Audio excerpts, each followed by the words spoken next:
What's that? Tell him what you said.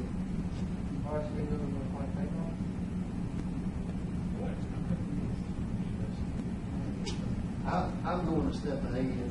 We're going to have RSD's numbers to allocate our costs to the item, give us durations and all that. So I'm just going to go ahead and get them online where we just go ahead and roll with it. Just get the numbers off, and we'll go from there. All right. I have a small list to go over today. I don't know how long it's going to take. I didn't have time to answer these questions. I received several days ago, so for the folks that asked them and the teams that asked them, I'm sorry that it's taken me a couple of days. But it may help you all too, and if you have issues about this stuff, please chime in.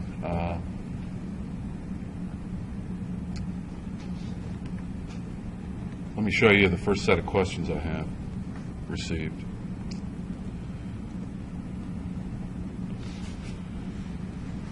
I have some questions regarding the specifics of what you are looking for with the organizational structure, your hypothetical company. I've listed below the deliverable in red and the question regarding the deliverable.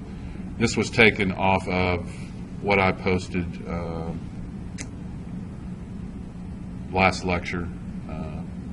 I had a breakdown under organizational structure, and the first one I think was legal. I don't know if it was the first one. What are you looking for here? Does this pertain to the type of company, such as a limited liability company, corporation? Yes. I want to know what legal entity you're thinking of being. Okay? I don't expect you to write me a legal diatribe, but I want you to have some logical reason of why you chose that particular form of corporate formation. Does that make sense?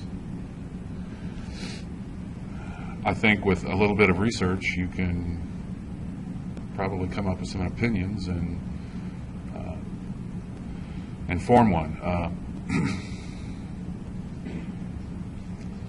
If you're having trouble with that or questions with that, bring them here and let's discuss them. Financial statements. Do you want financial statements for the fictional company? And I'm going to say yes. I will dig up an example. You certainly can find your own, but I'll dig one up. If you plan your organization, it shouldn't be a big deal. Which leads to the home office overhead item that this team has put here. He says the estimating spreadsheet, or they say the estimating spreadsheet I have created includes a tab for home office overhead, which is a percentage markup of the self-performed work, materials, subcontracts, equipment. Is this sufficient? And these are all good questions. I'm going to say no, that's not sufficient. So how much home office overhead should be in the estimate? That's what I'm glad these are being asked, because this is what I want you to leave here. One of the things I want you to leave this class with. I'm not asking you to create this fictional company just for kicks. How much home office overhead should be in the estimate? Why does it depend on what kind of company you've got? You got a certain amount of people that's going to be in the office all the time. It all depends how many project managers, how many accountants you're going to have, and how many vehicles you're going to have, depreciation on those vehicles. All the projects you do a year, the size of your company. Yeah, I don't know if the microphone's picking you up, but there are a lot of variables of which both of you have spewed fortheth. A big one is, how many projects do we do a year? And I think you've got to look at it in a year's time, okay? So if you know the principals in your construction company, estimate what their salaries are. Pay yourself $100,000 a year, $200,000. I don't care. Right? What I want the math to, I want it to make sense though, because if you design this company and you've got to figure out who are you going to employ and where, right? If they're in the home office, right, then the project overhead doesn't have to cover them. Now, if you have, are you a matrix organization or a functional organization? Are you a hybrid of the two? I'm trying to get you to link this corporate organization with the home office overhead cost in the estimate. Okay. So there's project overhead and there's home office overhead. If someone is salaried and stays in the office, your estimator estimates all the jobs, he stays in the home office all the time, he's a home office overhead cost. So there's their salaries, their labor burden, all their perks, fringe benefits. Do you own the building? If you own it, then you have to pay taxes on it. If you don't own it, then you're paying rent. You've got utilities. What's it cost you to run your business? Right? And so that's what I'm trying to get you to figure out with those things. I'll try to give you more specifics and give you an example of a financial statement. I'm not wanting you to spend 40 hours putting one together, but I think if you think this through and do it correctly, it's not that big of an exercise. It just has to be logical, all right? So people that are assigned to a project, you've got these two health centers. If you're going to assign a project manager, a superintendent, and a field engineer, maybe even a clerk or a bookkeeper, all right, you charge them to the job. They're overhead, but they're not home office overhead, because the next job you do, you're going to send them there. Okay? So there's two overhead portions in the price segment. Remember, there's direct cost, there's project overhead, home office overhead. Those are your three cost segments. Only then do you make profit after those. Okay? And I'll give you an example of what a financial sheet looks like, and you need to play around with some numbers. Set up a spreadsheet, make it all work out, and then the question is, you have to assume, like you said, what portion of my home office overhead is this project going to bear? Right? So if you only do one project a year, how much annual home office overhead should you put in the job? 100%. If you do 5 jobs a year, how much home office overhead do you apply to each of those jobs? Same price. One big, one small. You really can't say 20. I mean, if one's 20 million and one's 200,000 or 20,000, 20% of your home office overhead would probably bump you out of getting the work on the $20,000 job. So this question that says a percentage of markup of the self-performed work, maybe that is a way to allocate the existing overhead. But guess what's going to happen? If you're doing 5 jobs and each one carries a different portion of home office overhead, remember, you've got to pay it annually. And you should think of it in at least a fiscal year's time. And it constantly is going to be adjusted. So hypothetically, say you had 5 jobs that were exactly the same dollar amount and the exact same proportion of cost categories of material, labor, equipment, subcontractors, and an equal portion of self-performed work versus subcontracted work, then you could probably give 20% of your 100% per year, right, to each job, if you're going to do those in a year. And what if one of them gets delayed, or 3 of them get delayed? So in a sense, the home office overhead, the actual budget that a job carries, is going to vary. And that's kind of a function of the accounting department. But you still have to estimate it when you put a price together to give to an owner. Does that make sense? Contractors that do it good, that are good at tracking their costs, sometimes they find out, hey, we overestimated the home office overhead. Here we are in August, right? There's how many months left after that? 4? 5? August, September, October, November, December, 4. They figure out they paid their home office overhead in August, and if they find a job that they could bid and complete before the end of the year, do you think they could be competitive? I think so, because they don't have to put any home office overhead in. Does that make sense? So it's not an easy equation. It's not set in stone. When we had the graduate program, that was the thesis of one of my graduate students, was to figure out how to do that, come up with kind of an algorithm or a methodology to do it.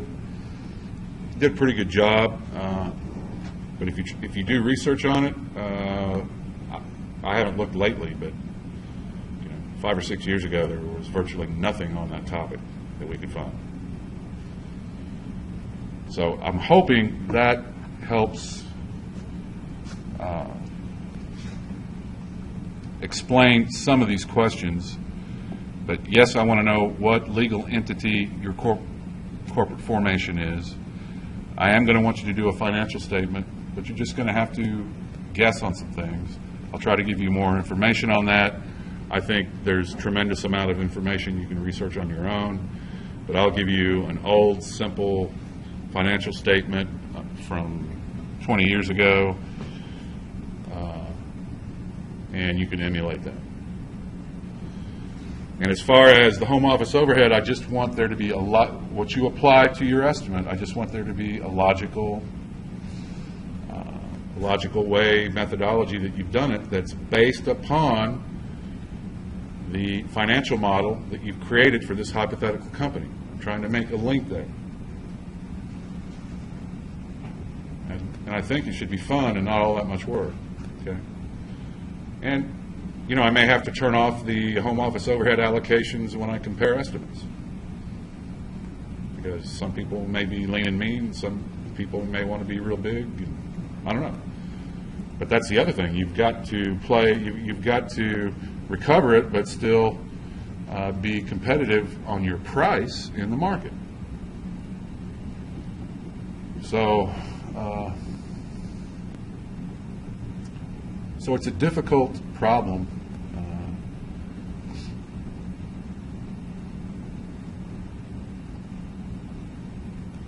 My experience with contractors, my intimate experience with contractors, I don't think I ever consulted with a company that was doing more than $250 million a year. The average would probably be $40 to $80 million size companies. And when you get kind of below that range, my experience was that problems like that are way too complicated for small companies, and people that, a lot of people that start construction companies don't have degrees. I mean, I got a bachelor's degree, and I worked for 2 entrepreneurs that were excellent businessmen and very good contractors, but 2 of them didn't have a college degree. 1 of them never graduated high school. So, they haven't learned techniques like we're talking about, and they would tend to get their direct cost covered in an estimate. They would get their project overhead defined quite well.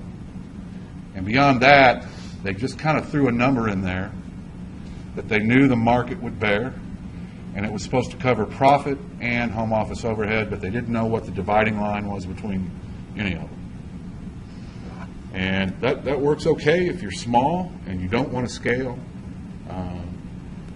But again, think about the case to where you find out that, hey, it's June, my home office overhead's paid for the year, let's go get a job. And we can be a lot more competitive now. It can work the opposite way too, if you don't track it. And all of that gets convoluted because cash is coming in and cash flow doesn't know where to go. So when you're when you build, you have 5 different jobs going and you're invoicing owners every month, which is a typical periodic payment. You got accounts payable going out, and you got accounts receivable coming in, and there's cash flow happening. And you can allocate it to whatever you want. It just needs to be the right place. Well, accounts receivable needs to be more than accounts payable, right, to survive. And a lot of companies go for decades on that, and they're fine. But if you really want to grow and scale or make good management decisions, then you need to know what's coming in, what it is. Is this profit, or is this to pay overhead, or is this to replace equipment, or some of those tougher questions. And that's why you really need an accounting functional area with someone who knows what they're doing, which is very tough to find in the construction business because accounting schools don't cover what we do. So typically, some of the best construction accountants that I've seen, CFOs, have been kind of been grown inside the business, in the industry. Maybe they have a business degree background and somehow got to work for a construction company. But some of the most strategic businesses I've been experienced with, when I was both an estimator and then as a trainer and a consultant, they have a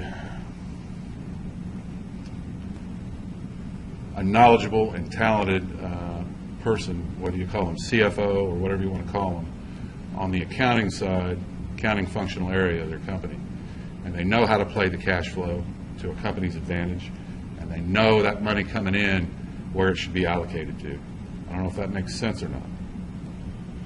When money comes in, is it profit? Is it paying just the direct costs? How much of it's home office overhead? So, anyway, questions on that? I'm going to try to find a way for the online people, if they can ask questions in real time. I'll try to do that starting next time. No thoughts or anything on that from y'all? How far along are you? Not really dealing with the corporate organization at all? Not yet? Okay.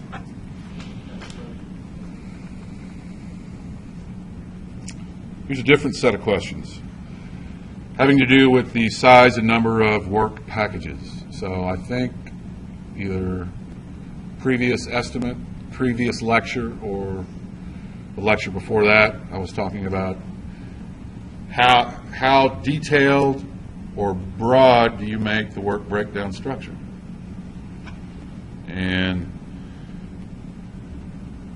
what's the answer? How detailed should it be? Excuse me? I disagree with that. As detailed as you can make it was the answer. You disagreed with me last time on that. You could put activities in there, nail this nail in this side of the form, right? Right? You could put in daily breaks for the foreman and the crews. This is the bathroom break, this is the lunch break. That's too detailed, right? Okay, so too broad would be, I know by division. I don't want to see a schedule that's Division 1, Division 2, Division 3, Division, I mean, if your roll-up schedule shows that, fine. But if that's your bottom level of detail, then no. So what is the in-between, and how do we figure it out? I think the last time we talked about it, I said, well, I just know, because I've done it a lot more than you. And I'm thinking ahead to what? I'm thinking ahead to the schedule, because I want my WBS to do at least 3 things. Can you name what they are? Now, when I say work breakdown structure, I mean with quantities. So this involves the quantity takeoff. You got to have a list of scope to the proper level of detail, right? And you've got to quantify that. That's what I mean by a work breakdown structure. I would make that the framework of your estimate. I would estimate by activity. What else can I use it for? The schedule. So you don't have to create another work breakdown structure for the schedule. It's right there. All you have to do is put the logic between the activities in your WBS. That saves a lot of time. Some programs will do it for you, won't they, Ross? What's the other thing I can use it for? And what's that? Yeah, the work plan to me is the schedule when you have the estimate loaded into the schedule. In other words, generic resources and their costs, rough costs.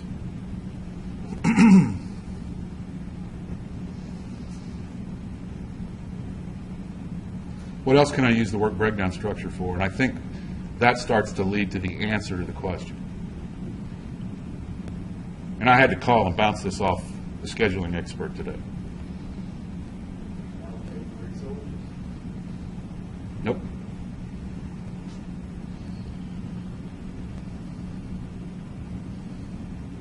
Has anyone estimated an amount on your project? Can you come up with a rough number yet? Want to take a stab? Is it $1 million? All Say about 12 million. right, 10 to 20? 12 to 15, getting different numbers, but it's over 10, less than 20, totally uneducated guesses. Is that correct? Mine's educated. Glad to hear that. That's what we're here for. Imagine this voice, All right, let me ask you this then.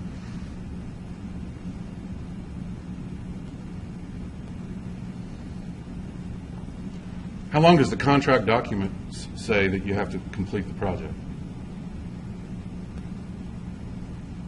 How long do you have to finish the job? So a little over a year, 14, 15 months? All right, let's just keep it simple. You got a $15 million job and 15 months to do it in. How are you going to, how's the owner, I'm the owner of that, you're building the building for me. I'm Warren Buffett and I want to build a women's clinic.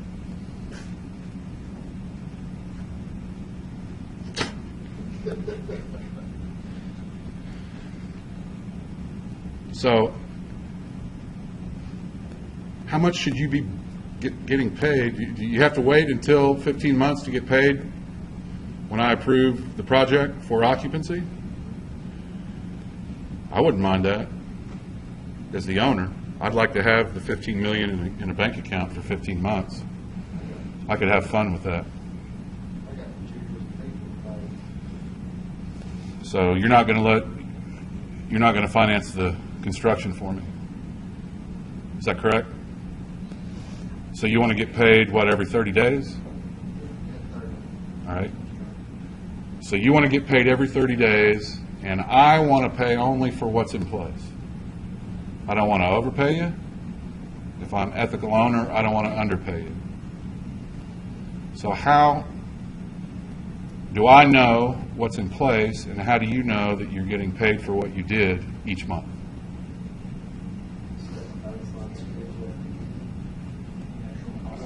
I'm an owner. I don't know what a baseline is.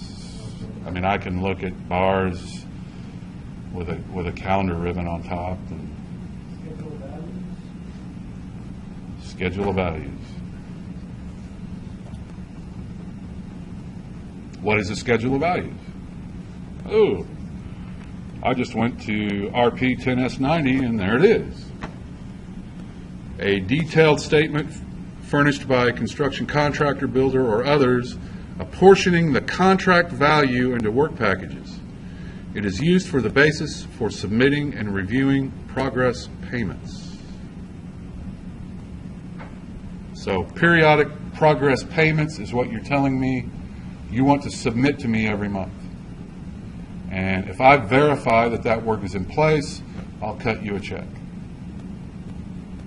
And I'm saying that's, you need to be thinking ahead and let your work breakdown structure do that for you.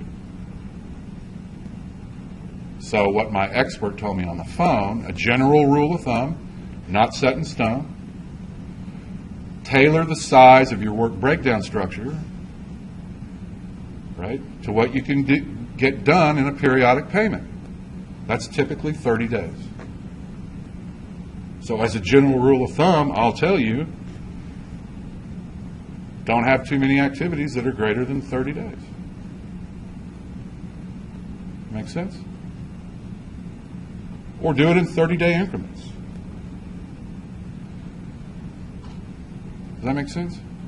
Because I looked up, have you ever seen a schedule of values? You ever built one? Maybe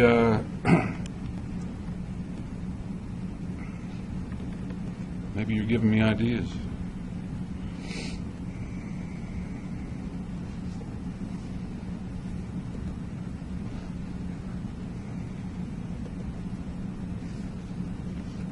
This is an example AIA format in a spreadsheet. I'll put this up on the website. They have lots slicker ways to do it than this. I mean, they have, Hensel Phelps was here last night. They said their project controls utilize a system called Prolog, P-R-O-L-O-G. It's a very common industry software system in the cloud. It's been in the cloud for a decade and a half. And those systems do all this for you, but you know, this is for teaching purposes. This, you could use this. There's 2 pages to it. I'll let you, you know, you put the total contract amount on there. If there's change orders, what have you been paid to date? What's the balance? Bottom line, lump sum for the whole thing. But on the second page, you get down into the weeds.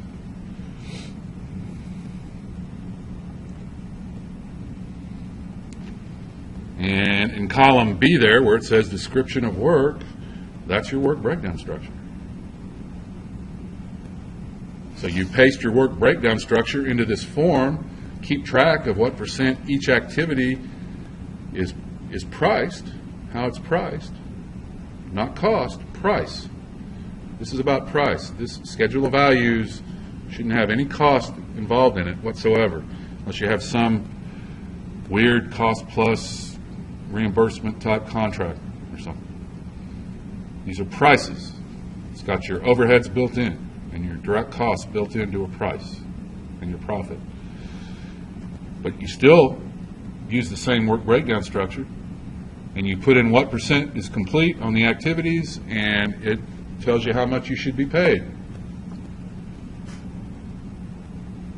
And I don't know if any of you have ever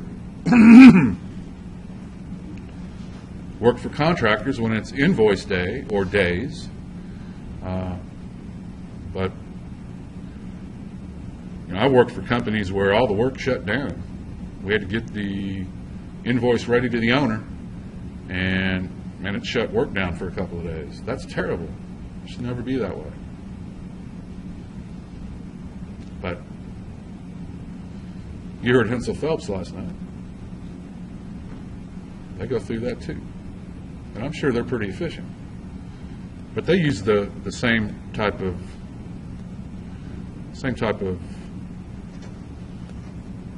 process. So I just say keep everything work breakdown structure related. Then as you update your schedule, and I hope you know what schedule updating is. If you don't, we'll go over it, but that's setting a baseline, like you said earlier, which freezes the original plan and the original budget, and updating the schedule is something that I believe in doing on a daily basis, That's a project manager function, or a dedicated scheduler function if your project is big enough and can afford the overhead of a dedicated project scheduler.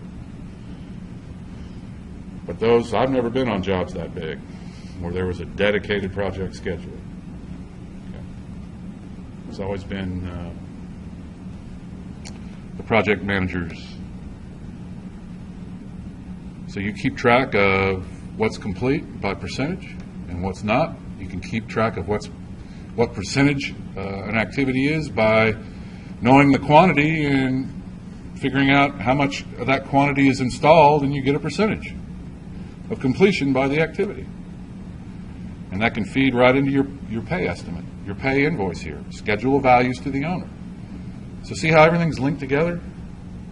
I mean, we teach it to you in separate classes, but it's really pre-construction, construction.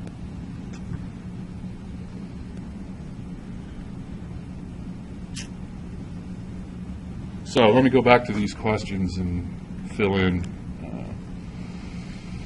There is a master format breakdown of the scope and the specs.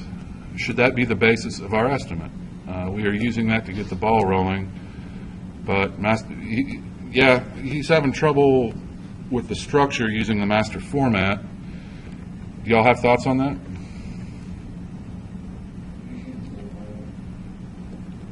Someone in the class shook their head and said use uniformat. I'm going back to this ribmcsquared.com and going back to this estimator's reference, going to the master format, uniformat thing, and it tries to tell you the difference between, the master format and the uniformat are not just competing index systems, they have different functions. So master format really identifies what, uniformat tells you where. And for folks that aren't used to breaking down the work, uniformat is kind of a good way maybe to go about it.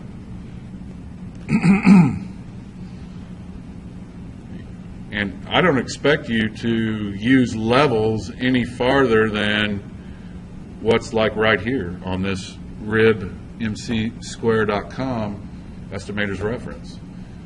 Because really you have to purchase these to get, you have to purchase master format and uniformat to get detailed levels. And you don't need that many levels, but let's look at one. If you're not used to doing takeoffs, I mean, boom, let's start going through our drawings and seeing, all right, let's check on standard foundations. Are there wall foundations on this project? Are there, underneath wall foundations, are there continuous footings? Are there foundation walls? Then you look at are there column pads, column foundations? Are there pile caps and piers? It's kind of a checklist you can go through. You can make this a part of your work breakdown structure, and if it's there, quantify it. Right? So if you're not used to the mental exercise of how do I break all these drawings down into a work breakdown structure, here's a place to start.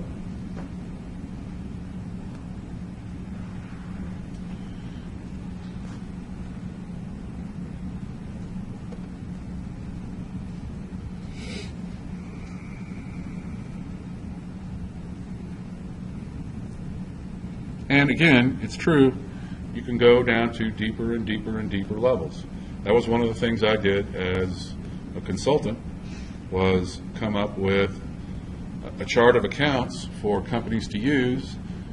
These are just two possible ways to do it, and figuring out, what do I mean by a chart of accounts?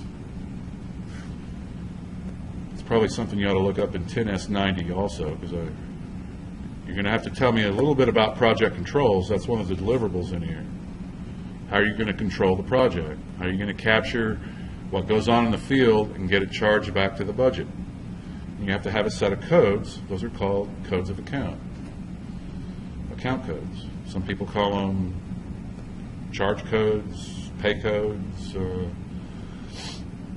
So when people turn their time in on a timesheet, it used to be paper in my generation. Now it's probably done with a smartphone or a scanner.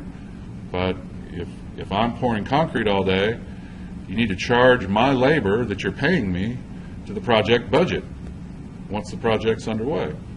And you need to know, all right, Hannon's pouring concrete. He wants 10 hours today. 2 of it's overtime. What was he doing? Was he pouring sidewalk? Was he pouring a slab on grade? Was he pouring an elevated slab? Was he pouring into forms for columns? You need to charge my labor back to the estimate, so to speak. And that's project controls. That's a part of it. So you can go too far into detail. I've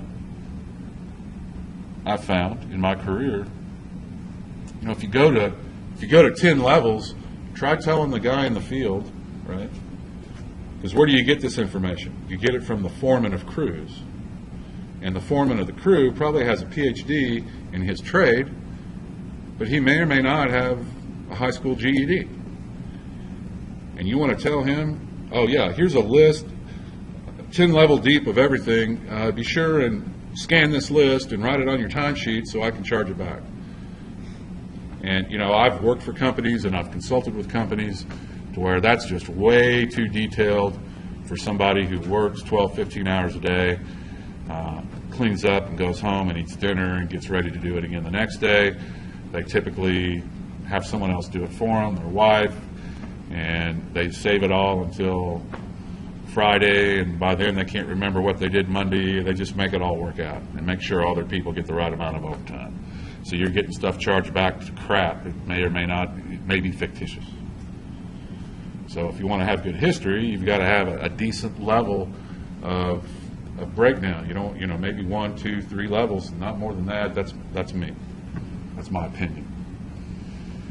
Now what we did was we put those codes in the schedule, and since the schedule knows what people are supposed to be doing on what days, on what activity, we would have the schedule print out our timesheets. So we would give them pre-printed timesheets and save them the hassle of matching what they were doing with some list of charge codes.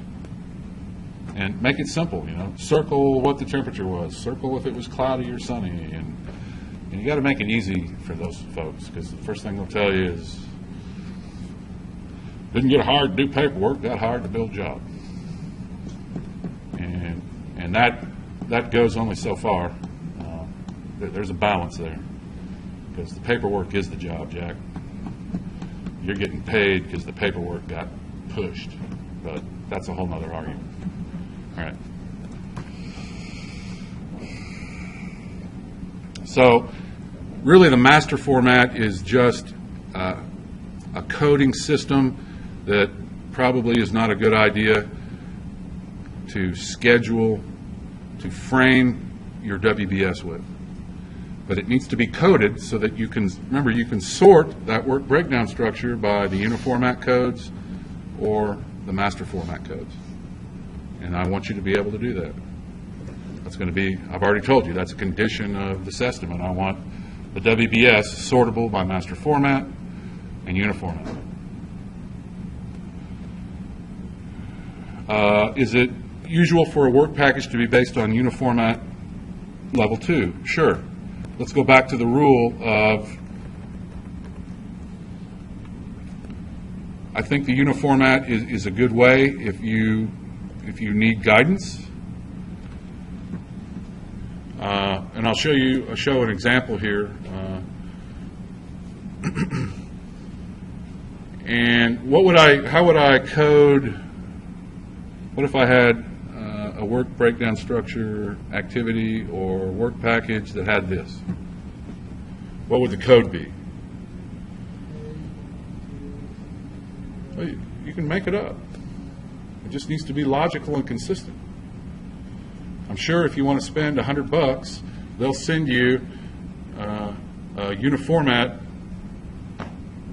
complete to level 5s with codes, but I'm not asking you to do that. I just want you to understand the principle.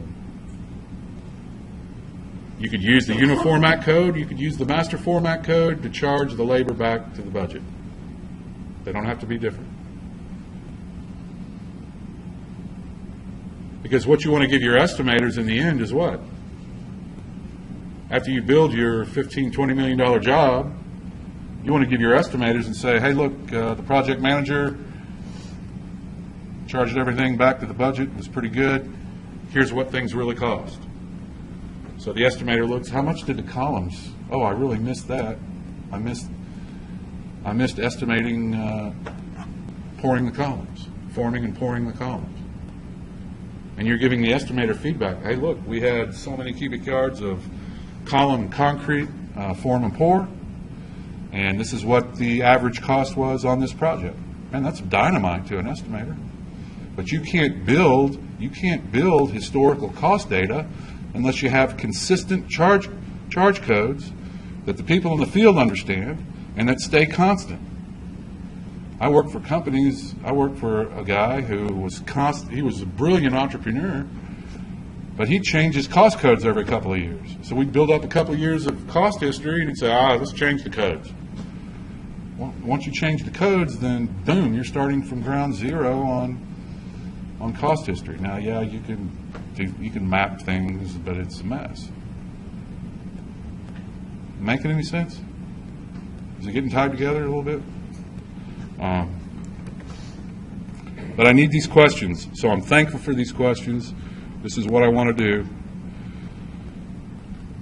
Is it usual to divide the work packages into subcontracts and self-perform? Absolutely. Absolutely. There's no set rule on that. In fact, if everyone had an unlimited amount of time to estimate jobs, I would have 3 cost sources for every work breakdown structure activity in my estimate. I would have what it cost me to self-perform it, what historical data was, whether it's my own historical data or someone else's like RS Means, and a quote. Those are the 3 cost sources that you can apply to activities in the WBS to create your estimate. All right? Figure out your production rate and the cost of your resources. That's one way. Get a quote from a sub. That's another way. Get a quote from a database, basically what RS Means is. But typically you don't have time. And you know that you're not going to self-perform the mechanical, electrical, and the plumbing, so you just get quotes. But if you had time to figure that cost yourself, and time to plug in a reference number, then there would be power in that because you could check the validity of your subcontractor quotes, right? If you figured out how much it costs to put in the plumbing,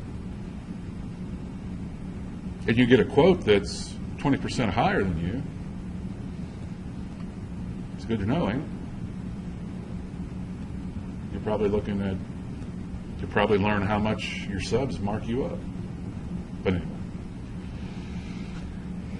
Should there be a dollar amount of labor limit to a single work package?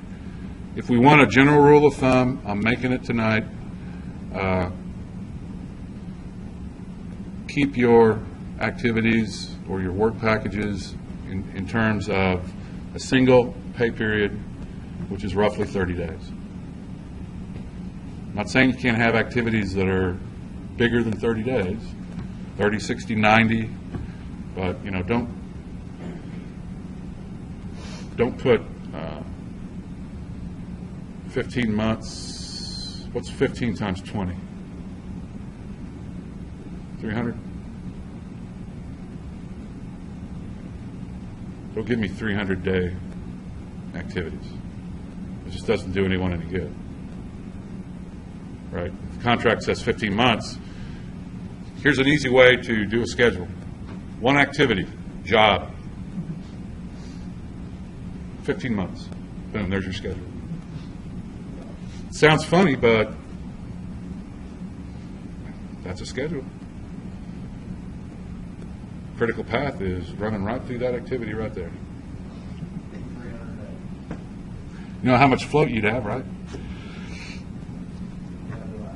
Previous students of Estimating 2 were instructed in WinEst. Will you allow WinEst data as final data? I think the question there is, can you turn in that file and that's all? No. I want you to export it into the format that I'm going to specify. And pretty much already have. I'll give you more direction, but it's by cost category, by price segment. The answer to that is no. I want you to learn how to dump stuff out of the programs.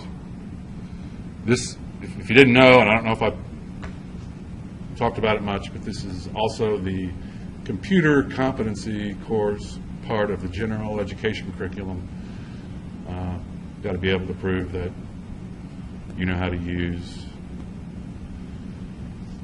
computers and computer programs associated with our industry. And so, not to be facetious, but dumping data out of these things is part of the game. What's that? Plenty of RAM. All right, so I have not set up Synchro on this laptop that I bring into this classroom, but I have it on my desktop. I'll get it installed on here. I just haven't got that. This is a Microsoft project schedule that I imported into Synchro quite a while back. And I just wanted to give some examples of how this was broken down. This is perfectly acceptable. How many levels do I have in this schedule? That's right. Is it 4? Maybe it's 4. Yeah, if you count the top one as 1, like the job, then it'd be 4. You're right. Like this level is substructure. That sounds pretty close to uniformat to me. This one is shale. This one is site work. Then they're broken down into a subordinate activity, continuous footings in this case. See if I can make this bigger. Maybe not.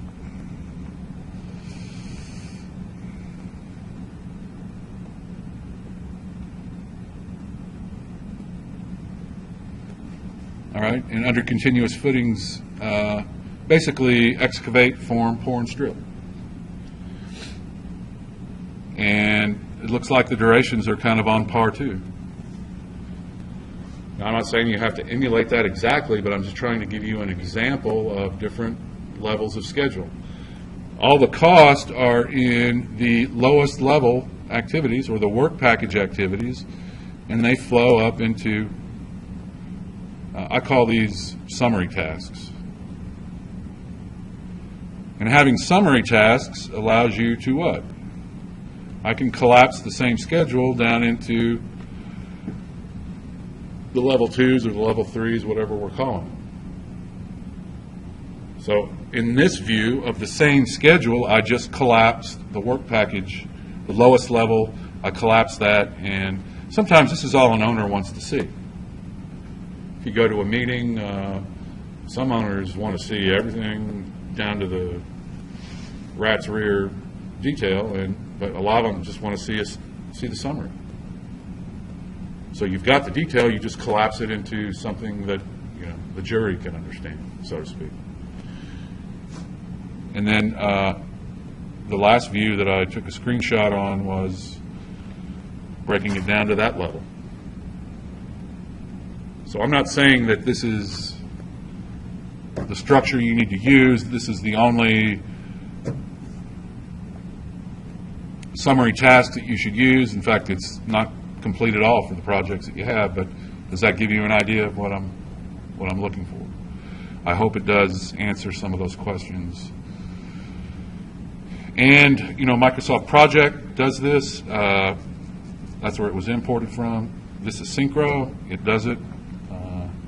Any decent CPM software will have the ability to expand and collapse different levels of the work breakdown structure. And this is what I'm calling, the work breakdown structure over here in this frame.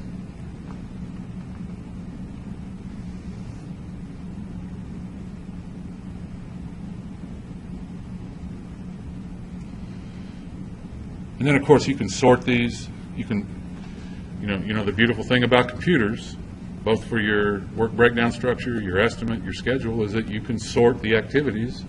When I taught scheduling, I noticed when people built schedules, and this is worth saying because maybe someone can take advantage of this, but I would see people enter the data here in, this is where the work breakdown structure is. These are the duration bars over here with the date ribbon up above. I would see students start entering data into this frame, this column for the work breakdown structure in the order that they thought that the schedule should be completed. And I said, why are you doing it that way? Well, I want it to look, like a stair step. I want it, I don't want some of the duration bars over here and some over here and some over here and some over here. Look, you can sort for that. Once you put the activity logic in, you sort by start date, and that's when you get the stair step. So you don't have to think of this or create this work breakdown structure to have anything to do with time. So use the uniformat. Use that structure if you like that type of division. When it happens, it's going to sort itself out. That's a function of the logic that you put between the activities and the forward and backward pass that the software program performs using the calendar that you give it. Then you can sort it by start date, you can sort it by alphabet, you can sort it by what activities are on the critical path, you can sort it by what activities are the longest versus the ascending and descending order. But don't think that you've got to think of time and sequence when you're building the work breakdown structure, because you don't. Just make sure it's complete. And the last thing I'll say about that when you're doing quantity takeoff is don't forget the 80-20 rule. What does the 80-20 rule mean? People are laughing that we're on the competition team because I'm a broken record. But it means that your work breakdown structure, if there are 100 activities, I bet there's more than that, I hope so, but if there's 100 activities in your work breakdown structure, 20% of them will hold 80% of the value.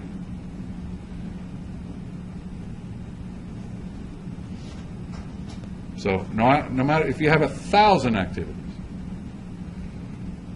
200 of them will be worth 80% of the job, both in quantity and cost. So which ones should you concentrate on? The 20%, the major items.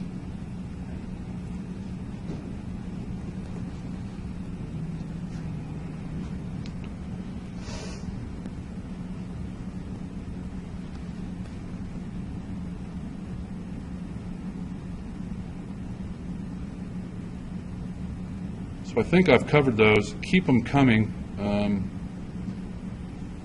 I think I've covered that. I showed you a schedule of values form. I'll put that up on the thing. You can even use it in your deliverables if you want.